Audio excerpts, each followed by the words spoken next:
I think if I hear you call me Becky one more time, six-pack, I'm gonna pop your tops. All six of them. Who are you?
Hey, this is Matt once again. We're about to another review. There's another paid request, this time for Sean. Thank you so much for that.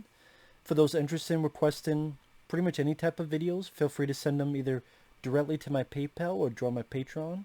Both links are down below in the info box. It could be for pretty much any type of video. And this is a film that I didn't grow up with, but I've heard of. I've seen bits and pieces of. I think I've seen it one time before. But it's Monsters, Inc., Pixar film from around 2001, and it was fun. It was a fun film. I would call it the better version of Fred Savage's Little Monsters, which I know there are people who like that. That's cool. I'm not a big fan of that film. I like the song at the end, and I don't mind Fred Savage as an actor, especially as a kid actor. But that film, and was it Howie Mandel? Just wasn't... Like, this, to me, was more faster paced, entertaining, and charming. You know, I like the animation that Pixar does. I think they do a great job, whether it be in Finding Nemo, Wall-E, which is my favorite, or in this film. I love how they showcase the world that these monsters lived in, where they steer kids. They have all these doors that come in, and when they open up, they're able to go through this portal to these kids' bedrooms, and they steer the kids, but it's just their normal everyday work. They don't do it because they get the thrill of steering kids. It's just, you know, it's part of the job, because steering the kids, their fear, their screams can be used as fuel or electricity for their world, which is an interesting concept. Children's dreams being dependable energy. An interesting idea. I just like how it was showcasing, like, I love all the different monster designs. Some of them with eyes that they apply to their face. Some of them where they have to plug their big teeth into. One's using jump rope with his tongue early on. One's picked up garbage and then they puts the garbage in his mouth. Like I said, I liked seeing all the different kinds of monsters that they utilize in this flick. And I also like the idea that even though their job is to steer kids, they are deathly afraid of humans, even cute little girls and boys. If they get one little tiny thing like a sock, they'll do this big over-the-top contamination, paranoia, which creates a couple of chuckles at just how outlandish and how outrageous that gets. And just, you know, these big monsters, and they get so scared by these cute little kids. And what also worked, not only because of the great animation by Pixar, not only because the movie went at a good pace, wasn't bored. Like I said, I like the way they detailed the world, especially the finale, and this world of bedroom doors and thousands and thousands of doors on tons of conveyor belts, and how this chase scene goes from door to door, so they go through portal to portal. So they go through one door, and if they go through another, they're way over here, and they go through another door, then they're way over here. It's like an interesting, creative way to detail a chase sequence. Again, it's you. In live action, the closest I could think of is there's a film called The Adjustment Bureau. They did a little bit of that, which I enjoyed. But I mean, this one was much more outrageous because you're able to do more animation style. But I like how they did these certain things to build up this world. Like they have a monster steering simulation. And one monster tries and fails because he fell on his ass into some jumping jacks. But I was mentioning the voice actors. The voice actors are a definite big plus for this. Your two main monsters are John Goodman, who I'm a big fan of, from Arachnophobia. I would say that's my favorite film he's been a part of, but I've always enjoyed John Goodman. The Big Lebowski, I also love. Love The Big Lebowski. Great actor, always been a big fan of his. And Billy Crystal. Billy Crystal did a good job. I like the designs where John Goodman's like blue with a little bit of purple.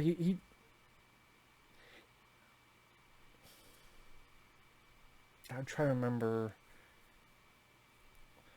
I was trying to see like what I would compare him to, but like the little girl keeps calling him Kitty. I'm like, well, I guess. And then Billy Crystal's character is a green orb with an eyeball. So I like the very different, unique designs of each one. And John Goodman's character is all about his job. He doesn't really have much of a social life, while Billy Crystal's much more animated, much more of a fast talker, and going out with this other, played by I think Jennifer Tilly. And the other voice actors, like Steve Buscemi, who's one of our bad guys. He's more of a lizard gecko monster, like chameleon, I should say. More of a chameleon, can blend into the environment. James Colburn, may rest in peace, as the boss. James Colburn, another actor I enjoyed. He was in Payback with Mel Gibson, and I think Maverick with also Mel Gibson. I believe he was in Maverick. James Colburn's been quite a bit of stuff. Again, sadly, no longer with us. And also, I mean, the story is they're doing their job, they're doing fine, even though the city's in a short supply of power. They're going along their daily business. One day they see Steve Buscemi's character secretly has a door that's not supposed to be there. It's after hours. One thing leads to another. A little girl escapes. John Goodman's afraid of it because, again, they're afraid of humans. They think if they get touched, they'll die. I thought what they did with the little girl was the right decision. They didn't have the girl talk much, as in she says a few words like Kitty or Billy Crystal's character's name, but it's mainly, baby talk. I thought that was the right decision because it made the kid more likable, as in more cute and more innocent, and you could still make it work if you had a kid who's just talking like all of us talk, and like a little bit of an older kid. But I think it will lose a bit of that innocence and a bit of that wholesome humanity that you need to showcase. That's why the monsters, especially John Goodman's character and later on Billy Crystal, decide to protect and help this little girl, especially John Goodman's character. So I think that's the right decision, and the kid was never annoying or irritating to me, which could be a hindrance to a lot of other movies when they have kids in there. Just being honest, sometimes kids are annoying as fuck. But, that wasn't the case in this. Like I said, because of the vibrant colors and the CGI animation being top-notch and the voice work went at a good pace, I didn't really have much problems with it. It had some nice, good moments of emotion. Like, there's a point where he's supposed to teach these people, and he steers a little girl, and then he sees on the screen still pictures, and John Goodman finally realizes, the job that he does. And, oh, that's what I really look, and that's what the kid really looks, and finally sinking in. I thought that was a really nicely played. Wasn't over the top, wasn't corny, but I thought it was a nice way of finally get into one of these characters' skulls as to what they're really doing and what it's really accomplishing in a bad way. It was a nice sobering moment, so to speak, for John Goodman's character. I liked that scene. Not all the jokes worked with Billy Crystal, but I was fine because I like Billy Crystal's energy and his vibe with his character. But yeah, did all of his lines make me laugh? Nah, but again, it was still fun to watch. And one bit that made me laugh is Steve Buscemi gets him, and Billy Crystal's trying to get this kid out of there, and Steve Buscemi's lying about his true motives, but he's like, okay, I'll try to help you. Hey, the people go to lunch, so the stair room will be. And Billy Crystal's like, painted. Oh, empty. And the scene plays off a lot better than I'm making it sound, but again, it's not what I thought his answer would be. And just the almost innocence of stupidity that Billy Crystal's character shared in that scene was rather funny to me. Other voice actors I recognize. The Abominable Snowman's voiced by, I think, John Ratzenberger, who was on the TV show Cheers. He was also in the movie House 2, The Second Story, as the repairman who helps the characters on their journey. I believe that was him. And I know there's a few others I recognize by the name escapes me. And like I said, there's some really top-notch animation sequences, whether it be John Goodman in the sled going down the snow at night, and I thought the way it's lit by just this lantern as going through these snowy hills, I thought that was nicely lit, whatever the equivalent of lighting is in animation. Also, I mentioned the whole finale where our two characters have to get to Steve Buscemi, who has the little girl, and they gotta save her, and they're going through all these doors, again, like thousands of them, there's conveyor belts all over, and what makes the chasing even more entertaining is with each door, we're in another location, whether it be by the beach or other stuff, and just very creative type of chasing that you don't see every day. Thanks to how they built up this world and these rules that they have dealing with these bedroom doors. Closet doors, I should say. Closet doors. Yeah, I don't really have much wrong to say about this. This is a rather good movie. I would say it's one of the better Pixar films. I would say my favorite is still Wall-E. I do like Finding Nemo. I might put this above Finding Nemo. I do find Finding Nemo is a little bit stronger emotional-wise, but this one is definitely, I think, better comedy-wise. And then I don't mind the characters in Finding Nemo, but because I like John Goodman and Billy Crystal quite a bit, I'll put it above it. Definitely better than the Cars movies, because I'm not a fan of the Cars films. I think they fucking suck. The first one is kind of meh. I'm like, I would just watch Doc Hollywood with Michael J. Fox, not Cars. Cars 2 and 3 fucking suck. But even the first Cars, I'm like, eh. I don't hate the first Cars. It's just forgettable to me. Again, it's like, I would just rather, it's like meh. Like, it's there, I guess. Do I hate it? No, but it's like, oh, this Doc Hollywood. Let me watch that instead. That's pretty much what the fuck it is. A remake of Doc Hollywood. I don't mind Owen Wilson, but I prefer Michael J. Fox. But we get back to this. Spoiler alert. Spoiler. I thought the way it ended was a bit interesting, but I'm not sure how I feel about it because everything gets taken care of. Has to give the girl back to her home. Other people, they shred the door so that kids don't come back in again. Now everything's better because laughter, they found out, is better than the power of screams. The power of laughter made even more energy. I thought that was a nice take on the story where, yeah, it's meant for kids, obviously, but it's still a nice, upbeat motif. That the monsters are going to make these kids laugh instead. I don't know, I just like that idea.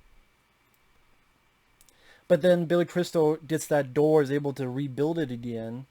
And I try to remember, like, I think it's been a year. Because there's like a graph John Goodman looks at, and it's like March, April, May, and you see the spike.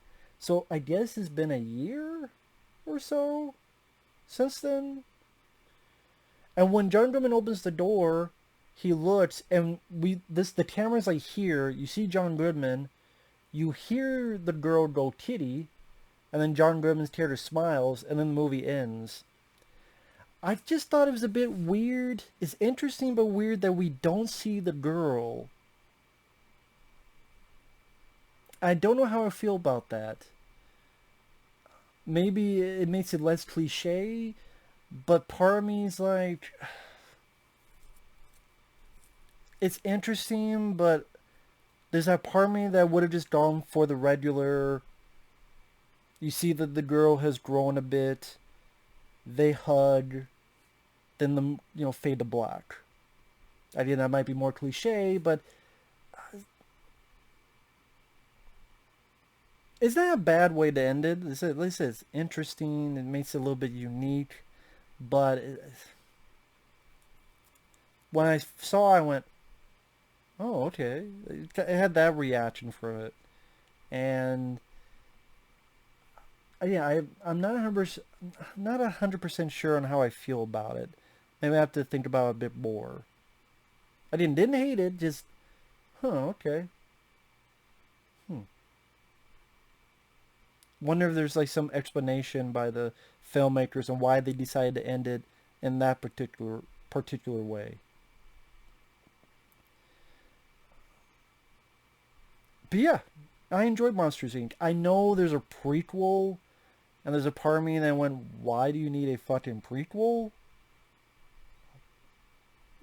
But I guess because at the end of this, they already made the choice of, we're not going to scare kids again. But, I don't know, I would think there'd be a lot of other stories you could tell. But I'm just not a big fan of prequels. Very, very few prequels that I thoroughly enjoy. There's some I could deal with. But there's not a lot of prequels that I love, if that makes sense. Except maybe Missing in Action to the Beginning. Or technically, Indiana Jones and the Temple of Doom is a prequel. Technically. Which I always thought was strange they did that a prequel. I know someone said, well, because if it takes place before Raiders of the Lost Ark, then there won't be Nazis. I'm like, you could still make a sequel and not have Nazis. You could still make Temple of Doom, and because of where the story goes and the cult, you don't need Nazis. So it didn't really need to be a... And then people go, well, because, Karen Allen. I'm like, yeah, but then they did a sequel with Last Crusade, and they didn't have Karen Allen either, so it's not like they made that a prequel too. So I always thought it was weird that Temple of Doom was a prequel. Because you looked at the years before Raiders of the Lost Ark. So I don't know if anyone's ever really said, I can't buy that, well, they don't want to use Nazis. You don't have to. With the story, I'm going off tangent, but my point is, prequels are not really... I prefer sequels than prequels. I'll put it that way. Yeah, Monsters Inc., though, rather good. The music, I don't remember too much, honestly. The end song, which is the actors kind of singing the song, wasn't really for me. I didn't hate it, but it's like, when I started listening to it, I'm like, I'm good. I didn't like the way the opening credits looked. I know this sounds stupid, but the way had like really blotty colors, and the way the title looked. I guess because when I think of other like animated films or even Pixar films, like the lettering and the opening credits, they looked a bit more beautiful. I don't know, just the way it looked, just looked clunky and blotty. I don't know how else to put it.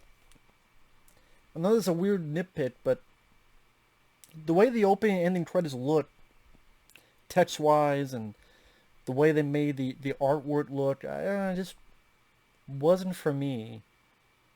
Like maybe they try to do something different, but I don't know, just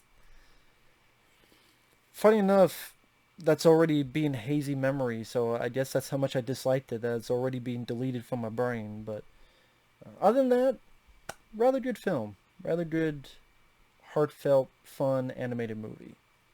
Especially if you're a John Goodman and Billy Crystal fan. With that said, thanks for watching. We'll see you guys later. Bye-bye.